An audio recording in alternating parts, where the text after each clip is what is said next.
அப்பா role model நான் உங்களுக்கு சொன்னேன். அப்பான்றது லேசான விஷயம் இல்லை. ஏன்னா அம்மா இடுப்புல தூக்கி வளர்ப்பா இல்லையா? எந்த அப்பாவது உன்னை இடுப்புல வச்சு தூக்கி இருக்கானா? உட்காரவே முடியாது. அம்மா இடுப்பிலே சுமப்பாள். ஏன் தெரியுமா? உறவுகளை எல்லாம் சொல்லி கொடுப்பா. அம்மா உறவுகளோடு நின்றுடுவா. அப்பா என்ன பண்ணுவார் தெரியுமா? சர்ன்னு தூக்கி அந்த தோள் மேல வச்சு, நான் பார்க்காத உலகத்தை நீயாவது பாரடான்னு உன்னை தோண்டு உயர்த்தது அப்பா.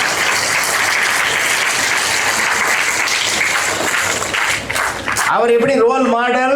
ஒரு பஸ்ல ஒரு அப்பாவும் பையனும் பஸ்ல பயணம் பண்றாங்க. பையன் சின்ன பையன். அவர் கேட்கிறாரு, கண்டக்டர் 2 டிக்கெட் கொடுங்க. கண்டக்டர் அந்த பையனை உத்து பாக்குறாரு. சின்ன பையனா இருக்கிறான், அவனுக்கு போய் அரை டிக்கெட் போதுமே.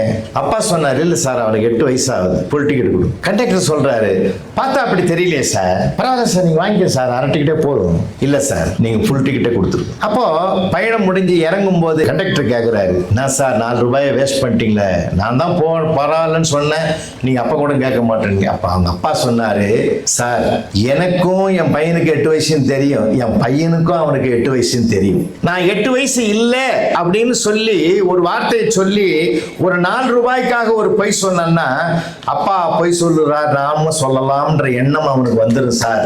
அதனால நான் அவனை கெடுக்க விரும்புகிறேன். அப்பா ரோல் மாடல் இல்லையா? ஏன் இவ்வளவு கஷ்டப்பட்டு சொல்ல தெரியுமா? நீங்க எல்லாம் வீட்டுக்கு போனா இனி அம்மா என்ன சொன்னாலும் கேட்கணும், அப்பா என்ன சொன்னாலும் கேட்கணும்.